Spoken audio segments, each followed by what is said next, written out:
السميع العليم من الشيطان الرجيم. بسم الله الرحمن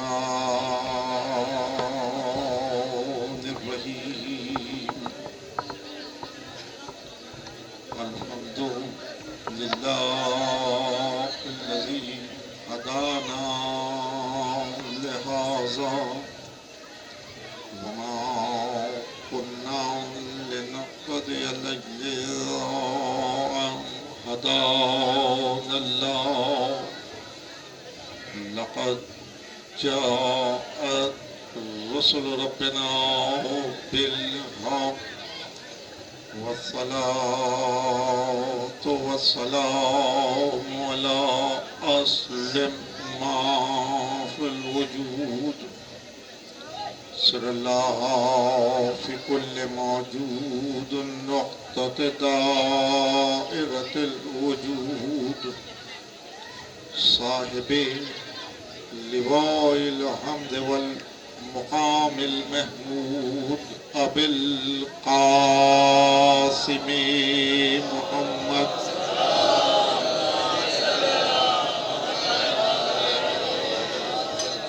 وآله الطيبين الطاهرين المعصومين المظلومين الذين عذب الله عنهم الرجس وطهرهم تطهيرا.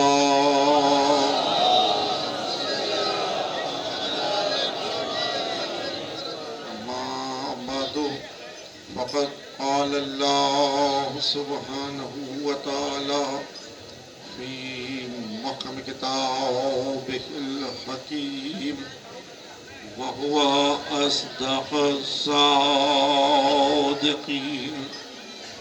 من عمل صالحا من ذكر أو أنثى وهو مؤمن فلنحيينه حياة طيبة. صلوات.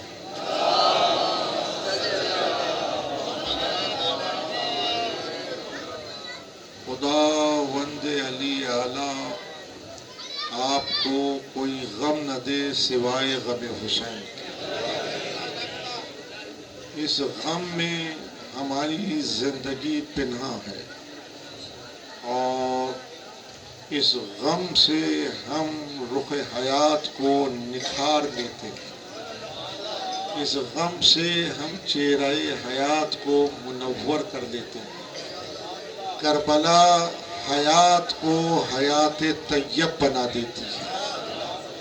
کربلا حیات کو حیات طیب بنا دیتی ہے.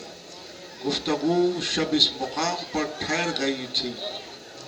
گفتگو شب اس مقام پر ٹھہر گئی تھی کہ عزیزان گرامی للہیت کے ساتھ کیے گئے سارے کام انسان کو بقا کی جانب لے جاتے ہیں. کربلا کی جنگ کا نتیجہ یہ ہے کہ کلمہ پڑھنے والا اس کی ملکیت کو تسلیم کرے، اس کے حق تصرف کو تسلیم کرے، اس کے حق استحقاق کو تسلیم کرے.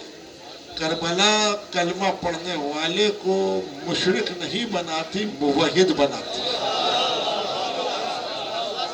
کربلا کلمہ پڑھنے والوں کو مشرک کربلا کلمہ پڑھنے والوں کو مشرک نہیں بناتی، موحد بناتی ہے.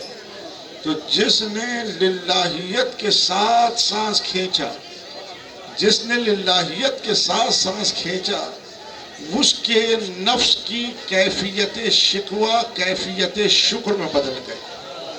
اس کے نفس کی کیفیت شکوہ کیفیت شکر میں بدل گئی. اور شب جیسا کہ کہا گیا کہ شکوہ زندگی کو سمیٹ لیتا ہے اور شکر زندگی کو طول دے دیتا ہے. شکر زندگی کو طول دے دیتا ہے. اب بھی آپ پوچھتے ہیں کہ ہم یہاں تک کیسے آئے۔ عزیزان گرامی، ہم نے کربلا کی راہ پہ زندگی کو ڈال دیا، زمانے کا استبداد، زمانے کا ظلم و ستم، لیکن ہم نے شکوہ نہیں کیا، شکر کیا۔ ہم نے شکوہ نہیں کیا، ہم نے شکر کیا، اور اس شکر نے ہماری زندگی کو طول عطا کیا ہے۔ اس شکر نے ہماری زندگی کو طول عطا کیا ہے۔ جو اس کی ملکیت کو تسلیم کر دے، جو اس کے حق استحقاق کو تسلیم کر دے، جو اس کے حق تصرف کو تسلیم کر لے، تو اس کا حرکت و سکون، اس کا ذاتی حرکت و سکون نہیں رہتا، خالق کا حرکت و سکون بن جاتا، خالق کا حرکت و سکون بن جاتا۔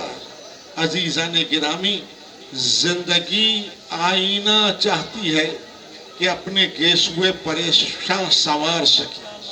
زندگی آئینہ چاہتی ہے کہ اپنے گیسوئے پریشاں سنوار سکے۔ اس آئینہ حیات کو علی ابن ابی طالب کہتے ہیں۔ اس آئینہ حیات کو علی ابن ابی طالب کہتے ہیں۔ اگر ان کی زندگی میں تم اپنی زندگی کو ڈھونڈو گے تو تمہاری حیات میں نکھار پیدا ہوتا چلا جائے گا۔ علی کی فضیلتیں اس لیے بیان نہیں کرتا کہ علی کو اس کی ضرورت ہے، علی کی فضیلت اس لیے بیان کرتا ہوں کہ زندگی کو علی کی فضیلت کی ضرورت ہے۔ زندگی کو علی کی فضیلت کی ضرورت ہے۔ علی ابن ابی طالب نے ان للہ کی شارع پہ حیات کو ڈال دیا، ان للہ کی شارع پر حیات کو ڈال دیا۔ اور عزیزان گرامی، تاریخ کے اوراق پلٹ پلٹ کر دیکھیے، وہ ذات جو ان للہ کی شارع پر حیات کو ڈال دے، وہ سر بلند کر کے نہیں چلتی، سر جھکا کے چلتی ہے۔ وہ سر بلند کر کے نہیں چلتی، سر جھکا کے چلتی ہے۔ علی کو خالق نے اتنی فضیلتیں عطا کی کہ ان فضیلتوں پہ ہم آج سر دھنتے ہیں، آج ہم سر بلند کرتے ہیں۔ لیکن کبھی کبھی عالم تنہائی میں اس رخ سے بھی تاریخ کے اوراق کو پلٹتا ہوں کہ جسے یہ فضیلتیں عطا ہو رہی تھیں، کیا اس نے بھی اپنے سر کو بلند کیا؟ کیا اس نے بھی کوئی کلمہ فقر و مباحات اپنی زبان پہ جاری کیا؟ کیا کبھی اس نے اپنی زبان کے اوپر کوئی نعرہ تمکین بلند کیا؟ عزیزان گرامی، اس رخ سے بھی آج عالم تنہائی میں اوراق تاریخ کو پلٹ کر دیکھیے۔ 3 اوراق آپ کی حضوری میں پلٹتا ہوں، اور میں تلاش میں ہوں کہ کہاں جا کر میرا سید و سردار اپنے سر کو بلند کرے، کہاں جا کر میرا سید و سردار نعرہ فقر و مباحات بلند کرے۔ پہلی منزل چادر اطمینان اوڑھ کر سوئے، پہلی منزل چادر اطمینان اوڑھ کر سوئے۔ نفس اس منزل لطافت میں تھا کہ خالق اس نفس کا خریدار بن گیا، خالق اس نفس کا خریدار بن گیا، اور خالق نے اس نفس کو خریدا اور اپنی مرضی کا مالک و مختار بنا دیا، اپنی مرضی کا مالک و مختار بنا دیا۔ ذرا امت مسلمہ دھڑکتے ہوئے قلب پہ ہاتھ رکھ کے سوال تو کرے کہ تمام عبادتوں کا خلاصہ کیا ہے؟ تمام عبادتوں کا خلاصہ یہ کہ رضائے رب حاصل ہو جائے، رضائے رب حاصل ہو جائے۔ لیکن جو ایک رات میں مالک مرضی پروردگار ہو جائے، جو ایک رات میں مالک مرضی پروردگار ہو جائے، اسے شب ہجرت گزار کے کیا کہنا چاہیے؟ آج میں نے اپنے زندگی کے کمال کو پایا، آج میں نے اپنی زندگی کی ملکہ کو پایا، آج میں نے مقصد حیات کو پا لیا۔ لیکن عزیزان گرامی، شب ہجرت گزار کر علی جب بستر رسول سے کھڑے ہوئے تو علی کی زبان پر کوئی کلمہ فقر و مباحات نہیں تھا۔ علی سر جھکائے ہوئے مکے کی گلیوں میں امانتیں تقسیم کر رہی تھی، علی سر جھکائے ہوئے مکے کی گلیوں میں امانتیں تقسیم کر رہے تھے۔ پھر وہ منزل بھی ہے، پھر وہ مقام بھی ہے، جیسا کہ شب کہہ رہا تھا کہ خندق سے چلے تو رسول اکرم نے کہا برز الایمان ہی کل کا کل ایمان میدان میں جا رہا ہے۔ عزیزان گرامی، ہمیں اپنے ایمان پہ بڑا فخر ہے، ہمارا سر نہیں جھکتا، ہمارا سینہ نہیں سمٹتا کہ ہم مومن ہیں، لیکن جسے ایمان کل قرار دیا گیا، ایک نگاہ اس کی جانب بھی علی نے سر جھکا کر خندق سے قدم نکالا۔ علی کی زبان پر کوئی کلمہ فخر و مباحات نہیں تھا۔ علی میدان میں آئے اور علی کی ذوالفقار چلی اور عمر ابن عبد ود کے سر کے 2 ٹکڑے کر گئے۔ عمر ابن عبد ود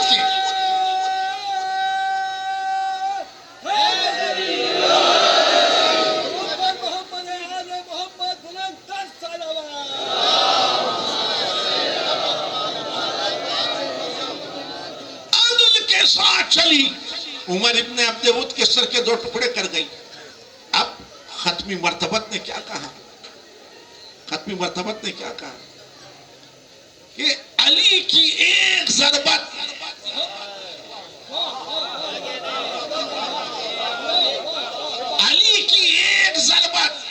خندق میں ثقلین کی عبادت سے افضل ہے۔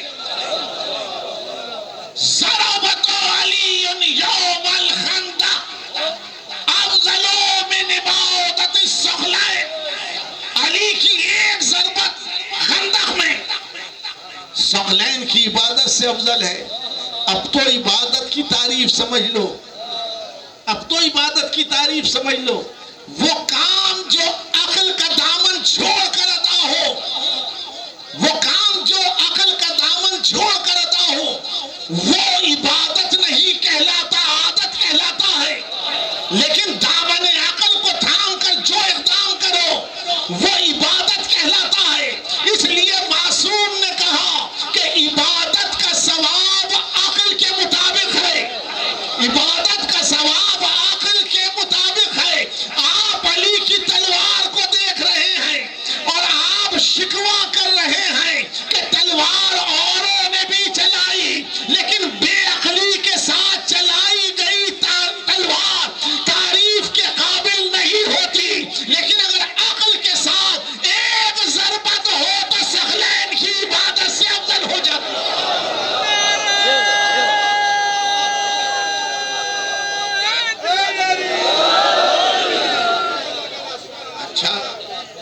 اچھا رک جائیں، پوچھئے علماء سے زندگی کا مقصد کیا ہے؟ ایک آیت سب نے سنائی، وَمَا خَلَقْتُ الْجَنَّ وَالْإِنسَ إِلَّا لِيَعْبُدُونِ۔ ہم نے جن و انس کو خلق ہی نہیں کیا الا اس کے کہ وہ ہماری عبادت کریں۔ اب جس کی ایک ضربت ثقلین کی عبادت سے افضل ہو جائے، اسے کم از کم اتنا تو حق حاصل ہے کہ وہ یہ کلمہ زبان پہ جاری کرے کہ میں نے مقصد حیات کو پا لیا،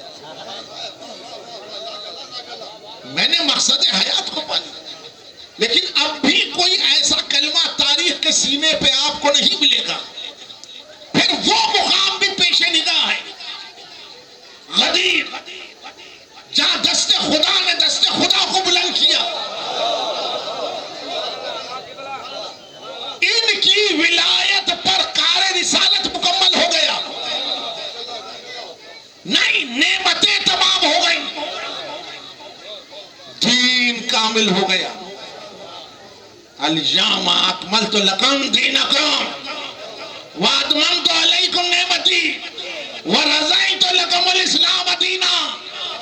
اللہ دین سے راضی ہو گیا علی کی ولایت پر، اللہ دین سے راضی ہو گیا علی کی ولایت پر۔ اب جسے رضی اللہ بننا ہے علی کی ولایت کو تسلیم کرنا ہوگا۔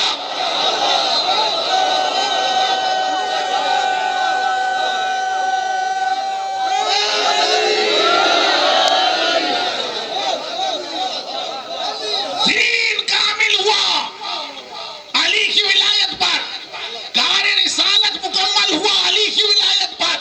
خالق نے رضایت، خوشی کا اظہار کر دیا، خوشی کا اظہار کر دیا۔ لیکن علی جب دست رسالت سے اترے تو علی سر جھکائے ہوئے جا رہے تھے، اور زمانہ بخن بخن کی صدائیں دے رہا تھا. اب بھی میرے سید و سردار کی زبان پر کوئی کلمہ فخر و مباحات جاری نہیں تھا. اب بھی علی نے سر بلند نہیں کیا. میں تلاش اس منزل کی کر رہا ہوں.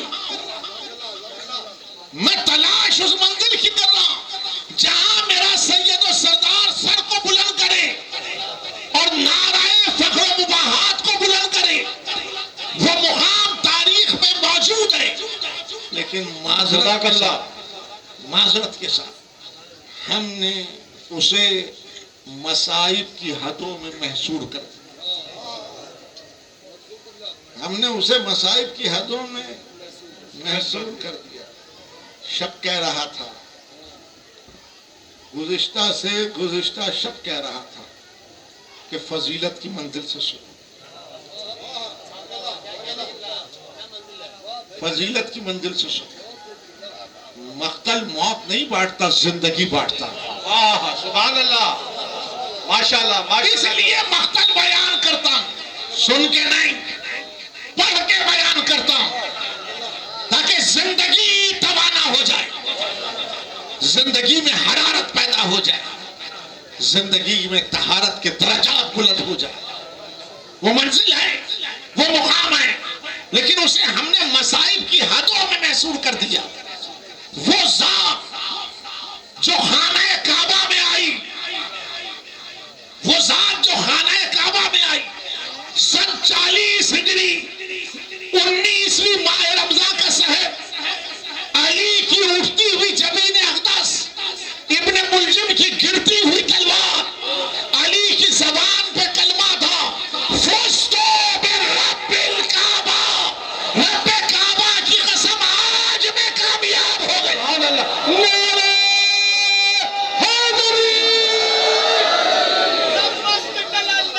علی علی علی علی علی علی علی علی علی علی علی علی علی علی علی علی علی علی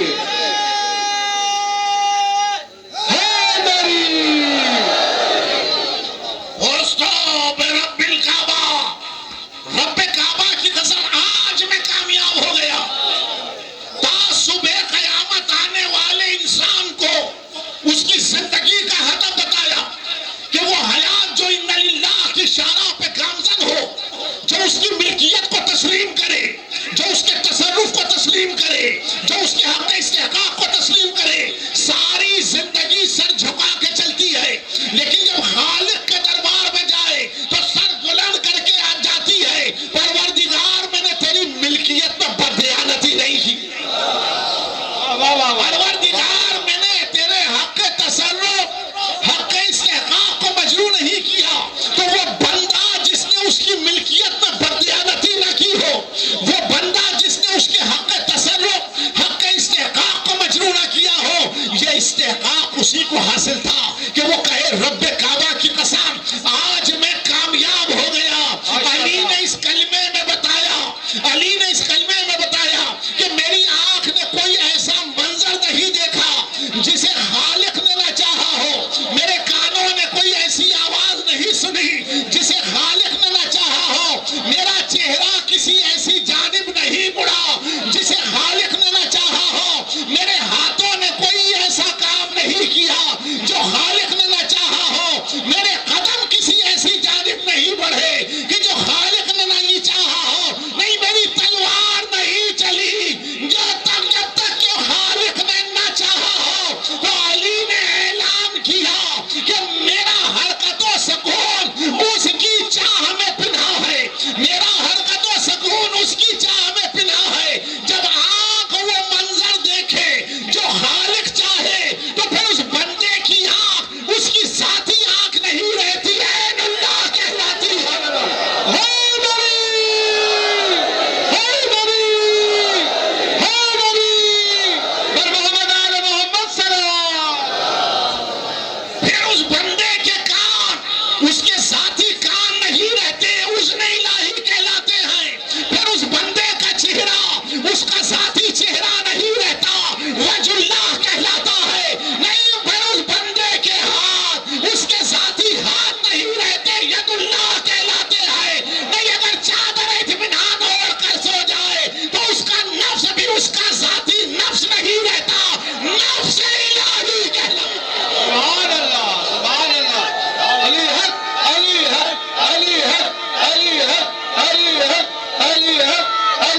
اس کا ذاتی حرکت و سکون نہیں رہتا، خالق کا حرکت و سکون بن جاتا ہے، رہتا بندہ ہی ہے، ماشاءاللہ قبلہ، رہتا بندہ ہی ہے، لیکن کام سارے خالق کے کرتا چلا جاتا ہے، تو پھر اسے اصطلاح میں مظہر العجائب کہا جاتا ہے۔ سبحان اللہ، سبحان اللہ، نعرہ حیدری اور محمد آل محمد بلند صلوات۔ ماشاءاللہ ماشاءاللہ، رہتا بندہ ہی ہے، لیکن کام سارے خالق کے کرتا چلا جاتا ہے، اسے اصطلاح میں مظہر العجائب کہتے ہیں۔ اب بھی سند حیات پوچھ رہے ہو مجھ سے، تم بھی علی کے آئینے میں اپنی حیات کو ڈالو، تمہارے کام نہیں رہیں گے، خالق کے کام ہو جائیں گے، اور جب وہ کام خالق کے کام ہو جائے تو کام فنا نہیں ہوتے، اور جب کام فنا نہیں ہوتا تو کام کرنے والا بھی فنا نہیں ہوتا۔ ماشاءاللہ ماشاءاللہ قبلہ، جزاک اللہ، نعرہ حیدری، ماشاءاللہ ماشاءاللہ قبلہ۔ اب بھی پوچھتے ہو کہ آزادار مر گیا یا زندہ ہے؟ ہاں اب بھی پوچھتے ہو آزادار مر گیا کہ زندہ ہے؟ میں معصوم کی بات نہیں کر رہا، معصوم کی زندگی کے آئینے میں انہوں نے اپنی حیات کو ڈھونڈا ہے، اور جب معصوم کی حیات میں انہوں نے اپنی حیات کو ڈھونڈا ہے تو انہوں نے اپنی خباثت حیات کو طہارت میں بدلا ہے۔ اب ان کے کام نہیں، خالق کے کام ہے، جب یہ خالق کے کام ہے تو کام فنا نہیں ہوں گے، باقی رہ جائیں گے۔ اب پتہ چلا ماتم ان کا کام نہیں، آزاداری ان کا کام نہیں، جلوس ان کا کام نہیں۔ جب کام خالق کے کام ہو جائے تو وہ کام فنا نہیں ہوتے، اور جب کام فنا نہیں ہوتے تو کام کرنے والا بھی فنا نہیں ہوتا۔ ہماری درس گاہ، ہماری درس گاہ، حق کا سیدھا راستہ، حق کا سیدھا راستہ، نعرہ حیدری۔ میں نے عزیزان گرامی کل گفتگو یہیں سے آگے بڑھے گی، 2 دن میرے اور آپ کے درمیان اور ہیں، 2 دن میرے اور آپ کے درمیان اور ہیں، مکالمہ یہیں سے آگے بڑھے گا۔ جب کام خالق کے کام ہو جائیں، جب کام خالق کے کام ہو جائیں، اسی کو اصطلاح میں عبادت کہا جاتا ہے، اسی کو اصطلاح میں عبادت کہا جاتا ہے۔ اب تو سمجھو رسول نے روا روی میں نہیں کہا، اب تو سمجھو رسول نے روا روی میں نہیں کہا۔ بیٹی نے باپ سے پوچھا اور باپ نے کہا میں نے رسول اللہ سے سنا علی کا ذکر کرنا عبادت ہے، علی کا ذکر کرنا عبادت ہے۔ بیٹی نے کہا اگر ذکر نہ کر سکے تو کہنے لگی علی کا ذکر کرنا عبادت ہے۔ بیٹی نے کہا اگر علی کا ذکر نہ کر سکے تو کہا علی کا چہرہ دیکھنا عبادت ہے، علی کا چہرہ دیکھنا عبادت ہے۔ اگر کوئی چہرہ نہ دیکھ سکے تو کہا میں نے رسول اللہ سے سنا ہے، میں نے رسول اللہ سے سنا ہے کہ رسول اللہ نے کہا علی کی محبت قلب میں جاگزی رکھنا عبادت ہے۔ تو اگر اب علی کہہ رہے ہیں تو میرے سانس کی آمد اور رفت عبادت کر رہی۔ سبحان اللہ، حیدر حیدر حیدر حیدر حیدر حیدر حیدر، نعرہ حیدری۔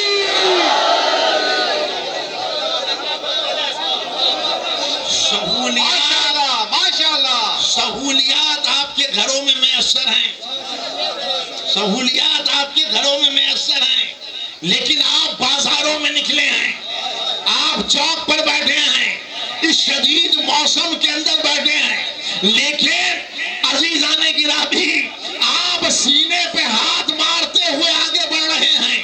آپ کسی سے حق حیات چھین نہیں رہے، بلکہ سینے پہ ہاتھ مار کر زمانے کو حق حیات دے رہے ہیں۔ اب بھی اگر زمانہ پوچھتا ہے کہ ماتم کسے کہتے ہیں تو سوئی ہوئی دنیا کو سمجھاؤ، یا علی کہہ کے ہاتھ اٹھاتے ہیں اور یا حسین کہہ کے سینے پہ مار لیتے ہیں، اس عمل کو ماتم کہتے ہیں۔ اور اگر اب بھی سمجھ میں نہ آئے تو چناؤ وہ ہاتھ جس قوت کے ساتھ ہمارے سینے پہ گرتا ہے، اگر کسی اور سینے پہ گر جائے تو پتا چلے کہ ماتم کسے کہتے ہیں۔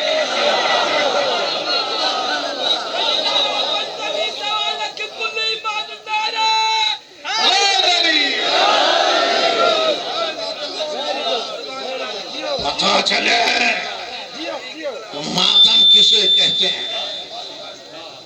ساتویں ہے محرم کی، پہلے حرم پہ پانی بند ہو گیا۔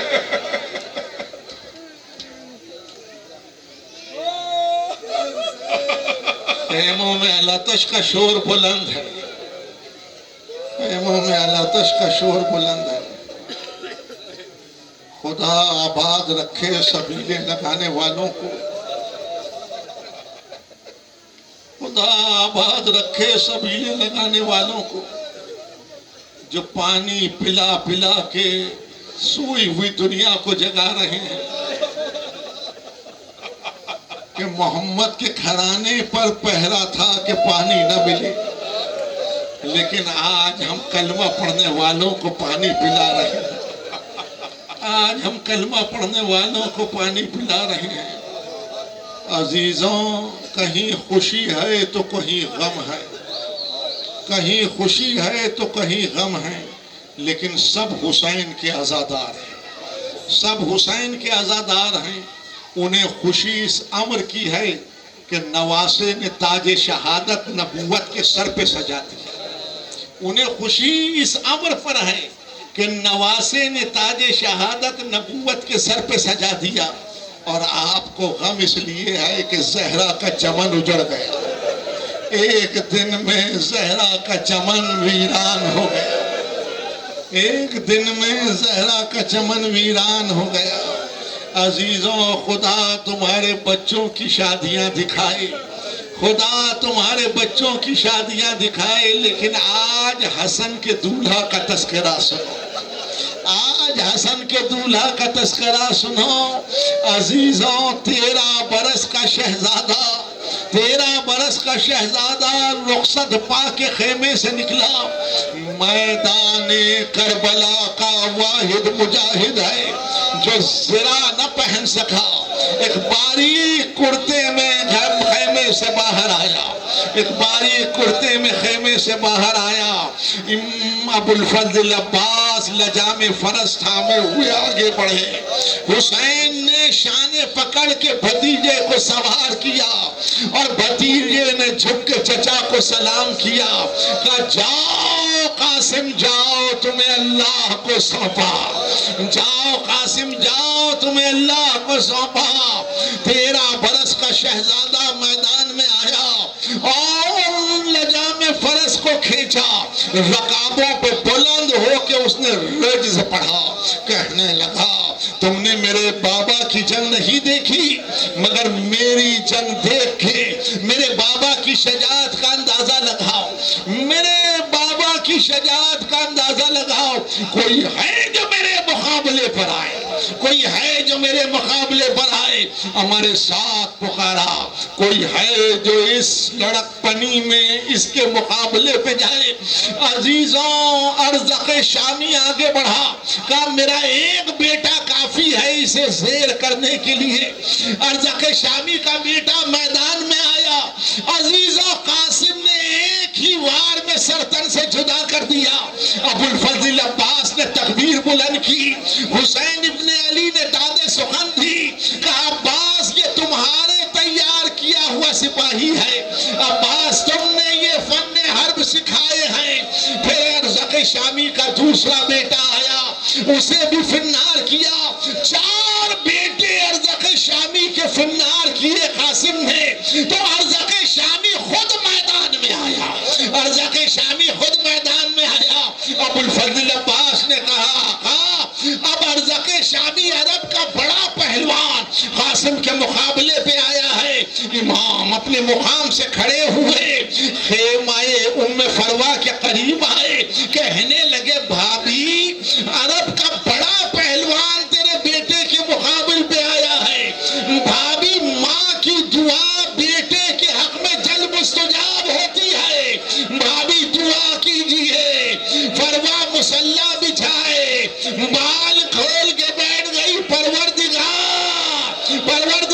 میرے بچے کو فتح یاب کر، میرے بچے کو فتح یاب کر۔ کچھ دیر گزری، ابو الفضل عباس نے پھر نعرہ تکبیر بلند کیا، حسین نے داد سخن دی، ام فروا سجدے میں گر گئی، ام فروا سجدے میں گر گئی۔ پروردگار تیرا شکر ہے، میری دعا برائی ہے، میری دعا برائی ہے۔ لیکن وہاں لشکر میں غل پڑا کہ اسے بچہ نہ سمجھو، یہ حسن مجتبیٰ کا پسر ہے، یہ حسن مجتبیٰ کا پسر ہے، یہ ابو الفضل عباس کا تیار کیا ہوا سپاہی ہے، یہ عباس کے سکھائے ہوئے فن حرب ہے۔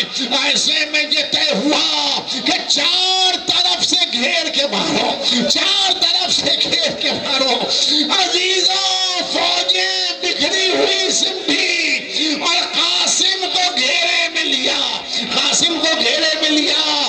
تنہا قاسم سینکڑوں وار روک رہا تھا، تنہا قاسم سینکڑوں وار روک رہا تھا، لیکن ایک تلوار شقی نے پیچھے سے سر پہ گرائی، اور تلوار کا سر پہ گرنا تھا۔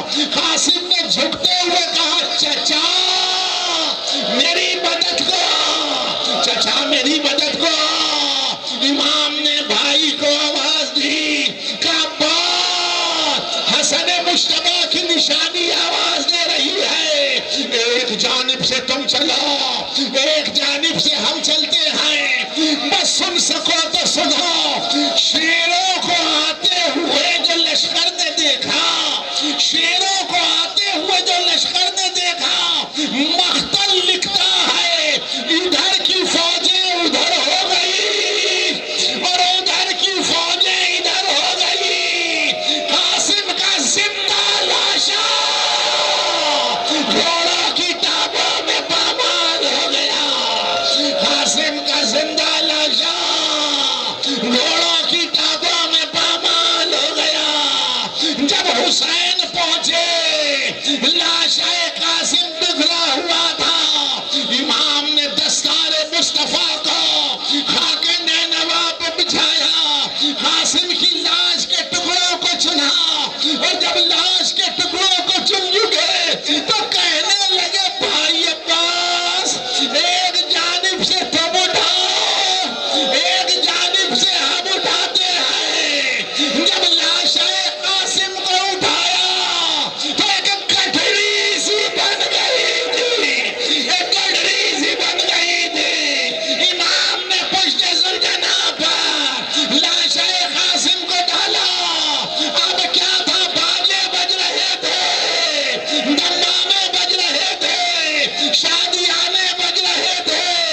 حسین خیمہ ام فروا پہ آ کے کھڑے ہوئے، اب بھابی ہم تمہارے دولہا کی بارات لائے ہیں، بھابی ہم تمہارے دولہا کی بارات لائے ہیں۔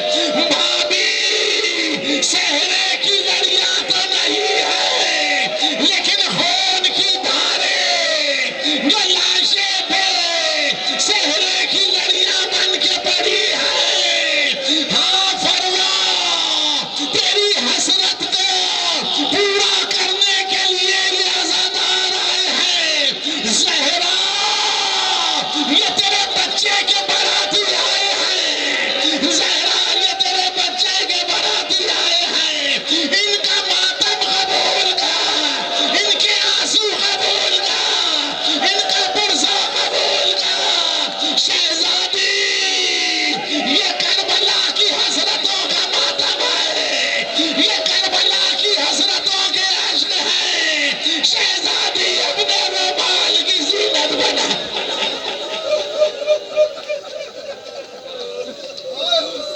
حسین حسین حسین حسین